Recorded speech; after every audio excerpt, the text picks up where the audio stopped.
বিসমিল্লাহির রহমানির রহিম। আসসালামু আলাইকুম। আশরিফা কিচেন হোমে আপনাদের সবাইকে স্বাগত। আশা করি আপনারা অনেক ভালো আছেন, সুস্থ আছেন, আলহামদুলিল্লাহ। তো আমি আবারও আজকে সম্পূর্ণ একটা নতুন ভিন্ন স্বাদের একটা রেসিপি নিয়ে আপনাদের মাঝে হাজির হয়েছে। আশা করি রেসিপিটা আপনাদের অনেক ভালো লাগবে। আর এর আগেও আমি আপনাদেরকে ব্যানানার রেসিপি দেখিয়েছি, আপনাদেরকে ব্যানানা দিয়ে প্যানকেক বানানো। তো ব্যানানা দিয়ে অনেক কিছু বানিয়ে আমরা খেতে পারি। তো অনেক সময় দেখা যায় এটা কিন্তু আমাদের গাছের কলা। তো এই কলাটা আমাদের বাসার, তো ভাবলাম কয়েকটা রেসিপি করে আপনাদের সঙ্গে শেয়ার করি। তো প্লিজ পুরো ভিডিওটা দেখবেন, স্কিপ করবেন না। ভিডিওটা ভালো লাগলে অবশ্যই লাইক কমেন্ট শেয়ার করবেন। তো আমি আজকে কলা দিয়ে আপনাদেরকে মালপোয়া বানিয়ে দেখাবো। তো মালপোয়া তো আমরা অনেক রকমের অনেক কিছু খেয়ে থাকি, যেমন তাল, নারকেল, অনেক কিছু দিয়ে। তো আজকে আমি কলা দিয়ে মালপোয়া বানিয়ে দেখাবো আপনাদেরকে। তো প্লিজ পুরো ভিডিওটা দেখবেন, স্কিপ করবেন না। ভিডিওটা ভালো লাগলে অবশ্যই লাইক কমেন্ট শেয়ার করবেন। তো এখানে আমি কলা বেশ কয়েকটা নিয়েছি, তো এতটা আমার লাগবে না, মাত্র 2টা হলেই হয়ে যাবে। আর এখানে নিয়েছি 1 কাপ দুধ, 1 কাপ সুজি, 1 কাপ ময়দা, আর নিয়েছি চিনি পরিমাণ মতো। তো মিষ্টিটা এখানে যে যেরকম পারেন দিতে পারেন। তো আমি সর্বপ্রথম কলাটাকে ছাড়িয়ে নেব। কলাটাকে ছাড়িয়ে আমি এটাকে ছোট ছোট করে কেটে নেব, নিয়ে মিক্সার জারে এটা ব্লেন্ড করে নেব। আপনারা অবশ্যই এটা হাতে মাখিয়ে নিতে পারেন, তো মিক্সার জারে করে নিলে আর কি ভালো হবে।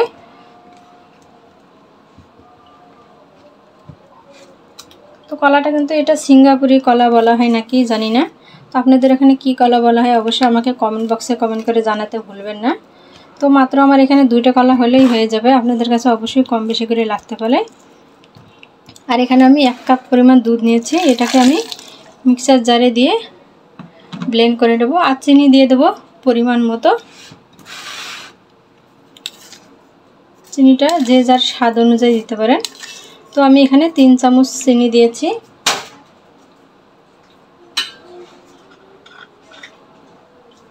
আর দিয়ে দেবো সামান্য একটু নুন। নুনটা কিন্তু লবণটা কিন্তু মিষ্টিতে একটু ভালো লাগে। দিয়ে সর্বপ্রথম আমি এটাকে মিক্সার জারে ব্লেন্ড করে নেব। তো কলা দুধটাকে আমি মিক্সারে ব্লেন্ড করে নিয়েছি, চিনিটাকে পেস্ট বানিয়ে নিয়েছি। এখন আমি এটাকে একটা বাটিতে ঢেলে নেব।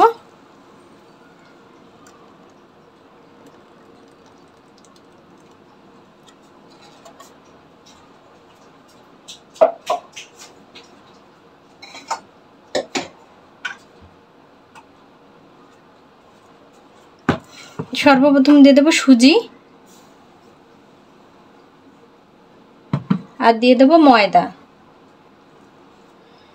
তো আমি এখানে কাপ দিয়ে মেপে নিয়েছি, আপনারা অবশ্যই বাটি বা যে কোনোটা দিয়ে মাপিয়ে নিতে পারেন। তো মেজারমেন্টটা আপনাদের ভালো থাকবে। দিয়ে এটাকে ভালো করে ফেটে নেব। তো এখানে আমি নিয়েছি বেকিং পাউডার, 1 চামচ পরিমাণ বেকিং পাউডার,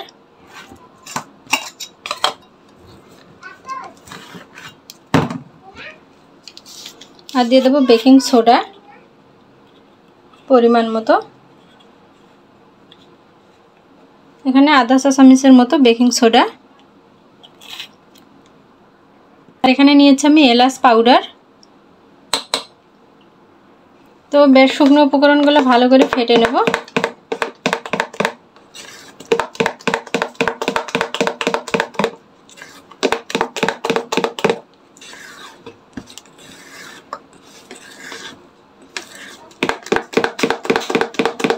একদম ভালো করে ফেটে নিতে হবে। এই যে দেখুন। দিয়ে এটাকে আমি 10 মিনিট রেস্টে রেখে দেবো। এদিকে আমি কড়াইতে তেলটা বসিয়ে দেবো। 10 মিনিট আমার তেলটা গরম হতে হতে এটা সেট হয়ে যাবে। দেখুন, তো এটা আমার হয়ে গেছে। এখন আমি চুলার কাছে চলে যাব, এটাকে 10 মিনিট রেস্টে রেখে দেবো। চুলায় আমি একটা কড়াই বসিয়েছি, দিয়ে দেবো সাদা তেল, পর্যাপ্ত পরিমাণ সাদা তেল দিয়ে দেবো।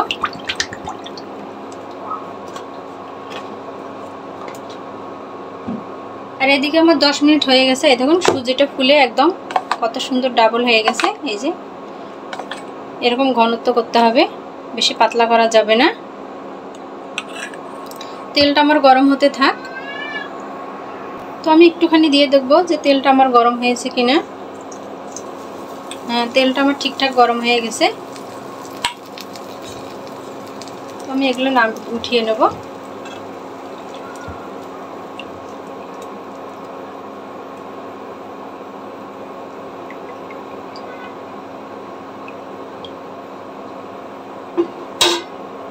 এখন আমি দিয়ে দেব বিসমিল্লাহ।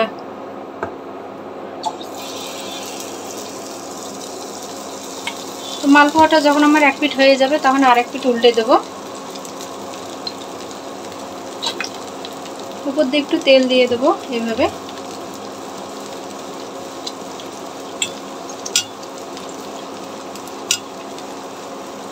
এরপর যে একটু জালটা লো ফ্লেমে দেব।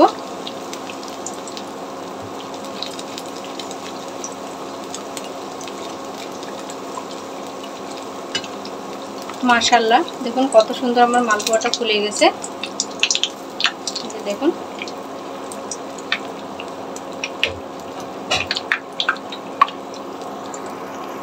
এখানে এই সাইডে এটা হতে থাক, এখানে আমি আরেকটা দিয়ে দেব।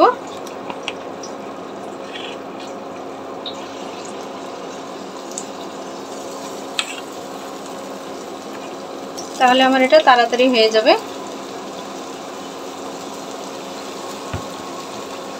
দিয়ে আবার একটু এইভাবে তেল দিয়ে দেব।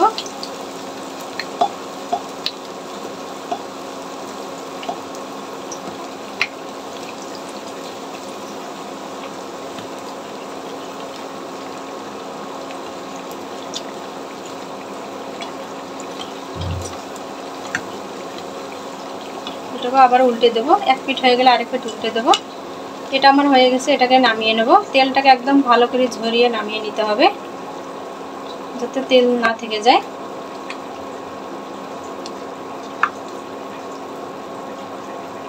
এই দেখুন,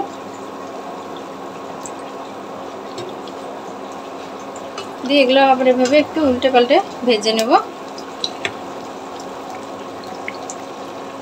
এই দুইটা এই সাইডে হইতে থাক, আবারও এটাতে আমি দিয়ে দেব।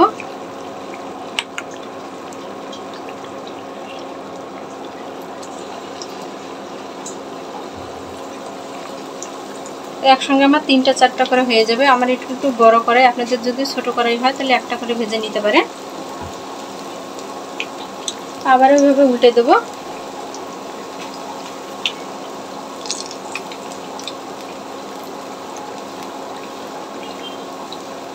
আবার একটু এভাবে উপর দিয়ে একটু করে তেল দিতে হবে।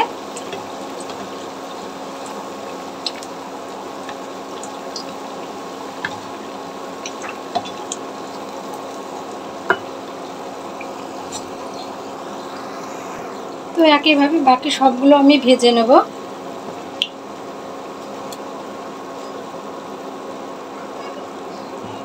আমি একটু ছোট ছোট করে নিচ্ছি, আপনারা অবশ্যই ছোট বড় করে নিতে পারেন, আপনাদের ইচ্ছা মতো শেপটা দিতে পারেন। এই মালপোয়াটা আপনারা ভেজে 2 থেকে 3 দিন, 3 থেকে 4 দিন আপনারা খেতে পারেন ঘরে রেখে, কোনো অসুবিধা নেই।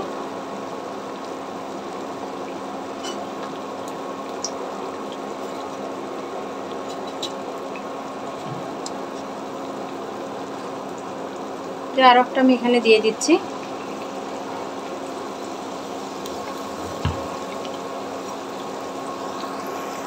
তো একইভাবে বাকি সবগুলো মালপোয়া আমি ভেজে নিয়েছি। তো দেখুন আমার মালপোয়াগুলো কত সুন্দর হয়েছে, একদম ফুলে একদম উপরটা মুচমুচে। এই দেখুন কত সুন্দর।